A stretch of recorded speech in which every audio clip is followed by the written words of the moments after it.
Hey, what's going on? Once again, this is Frank. House of Orange TV was announced today, just less than 24 hours after Indiana wins the national championship, that their strength and conditioning coach, Derek Owens, is on his way to Tennessee. He's already there. He got on a plane.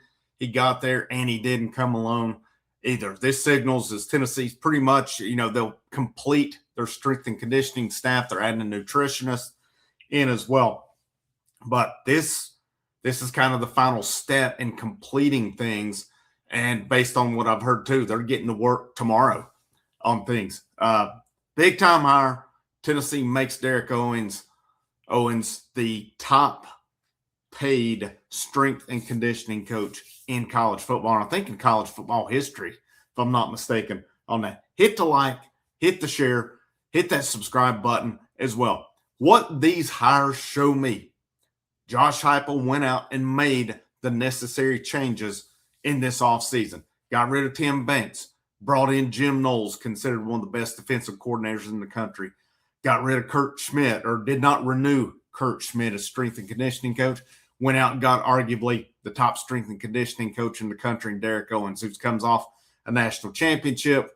Kurt Signetti said about him, said this was in 2024, said it's a guy I have a lot of confidence in. Strength and conditioning has really changed through the years. It's become a very scientific thing.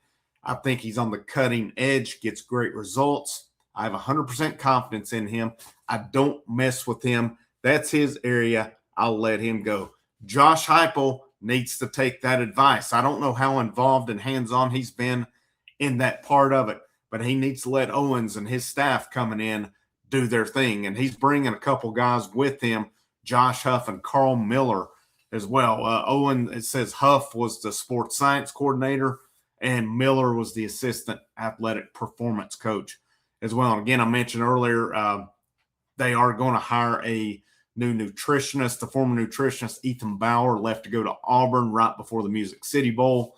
And again, Owens is the highest paid coach in the country at $1.2 million annually. And again, you see what he does there. You see that, and with Indiana too, you look at it, they got guys around 300 on the defensive line, but they don't have to have these 310, 320, 330 guys that they're getting the job done.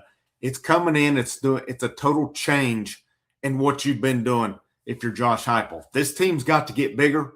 They got to get stronger, and they've got to get faster, because we've seen it. We especially saw it this past season. When they went against the better teams in the conference, they couldn't match up with them that way. And if the Vanderbilt game didn't tell you where the program was at in terms of that, I don't know what did on it. And, of course, Heupel, right after that game, the changes were made. And, sometimes stuff like that's a blessing in disguise that you need to get where you get. Because, again, he goes out, he means business, he gets Jim Knowles. He lets Jim Knowles bring his guys in. And I think you've got to do that. It's, they've lost dudes in the portal. They lost some guys maybe we didn't want to lose. But at the same time, while I see people freaking out over losing these guys, you do realize that was a defense that was pretty sorry this past season. Let's just put it that way. Of course, got big news this weekend of Arion Carter coming back to go along with Amari Campbell, go along with that linebacker room. This will be a very deep linebacker room that Jim Knowles has to work with. They totally rebuilt the secondary, brought in veteran guys, brought in dudes who should immediately upgrade that safety room, gives them more playmakers, more guys who can get the job done there as well. They brought in Chaz Coleman. They brought in Norman from Tulane, Xavier Gillum at defensive tackle. I still think they're looking to bring in 1 to 2 more tackles along the way, maybe another guy in the secondary also. But what they've done with just these 2 units is that tells me that Josh Heupel and this program, they're all in. And you can sit here and say what you want about the quarterback spot on it, that they got Ryan Staub to go along with George McIntyre, Faison Brandon. They went all in on Sam Levitt. And there were reports that they were willing to pay over $6 million for Sam Levitt. I don't know how true that is. But from Austin Price of AllQuest.com, he point blank said Sam Levitt's parents wanted Tennessee. Sam Levitt's agent wanted Tennessee. Only problem was Sam Levitt wanted LSU. He let the snake oil salesman sell him over. there. And, Tennessee will see him the last game next season. We'll see how it plays out there as well. With all the moves Tennessee's made, and it's said that Owens has been signed for like almost a week now. But I don't think Indiana was aware of it based on what I've seen. So a little bit of business going. It tells me he must have really wanted to come to Knoxville. And the familiarity there was that Owens and Heupel worked together in 2018 at Central Florida. So big-time hire on the defensive coordinator level, big-time hire as strength and conditioning. These are the types of hires that get you to where you need to go to. People can sit here and debate the offensive staff. We can debate it all you want. The bottom line is, are there still some questions there? Maybe. I've still got offensive line questions. I'm curious to see, though, what the difference is with the strength and conditioning program, if this makes a big difference this year or not. And again, Heupel and staff, let this strength and conditioning, you're paying them big money. Let them do their thing. Let them work their magic. And let's see what kind of turnaround it is. Because let's face it, and this might not be what a lot of people like to hear right now.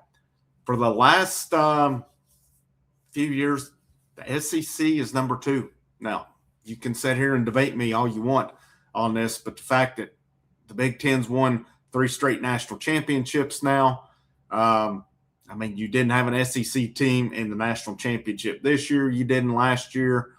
I'm trying to think who Michigan. I think Michigan, who they beat Bama. So it's been 3 years since they've been there. I could be wrong on that one. I forget that off the top of my head and should have looked it up. But it's you're bringing in coaches who coached in what's currently the best football conference in college football. And I don't think it's debatable at this point. And the SEC has got to go to another level. They got to figure out what it's going to take to get back to that level because they dominated for so long, but the Big Ten's caught up with them as well. And, I've said it numerous times. If Tennessee would have had Penn State's defense this year, they're a playoff team. So we'll see how things go with the defense. You're implementing a lot of new guys, a new scheme, a new system there. It's been said Jim Knowles' system takes a year to go in. I don't think Tennessee's coming in with the intention that they're rebuilding this year. And a lot of questions are going to be on the quarterback, but we still got to keep in mind, too, it's not out of the realm of possibility that Joey Aguilar gets another year either. I don't think the odds are good, but you never know. It is up to the courts on that one, and it would be huge news if you get Joey Aguilar. I think that catapults Tennessee into the way too early top 25s has them around 20 ESPN had when I saw. I think that would catapult them up a lot if Aguilar come back. But I like what they're doing. I like what they've put together, and that's why I dismissed the hot seat talk at the end of the year. I said, let's see what Josh Heupel does here before we do that.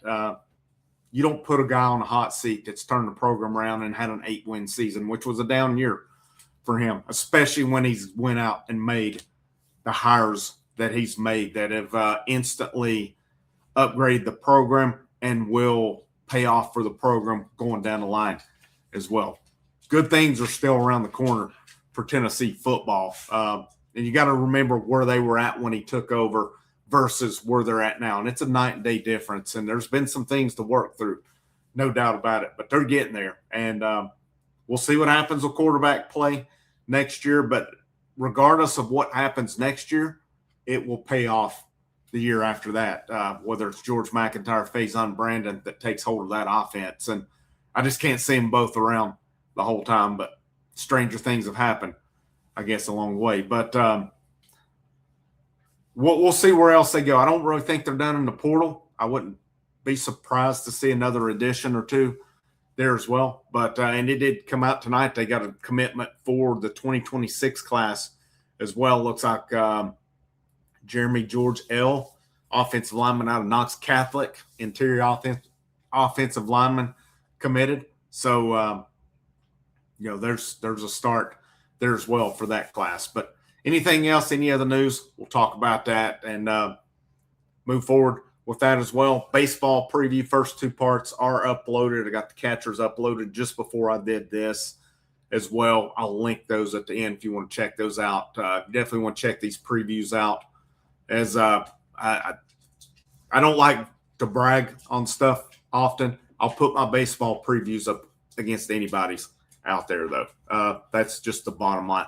This is Frank. This is the House of Orange. I'll see you when I see you.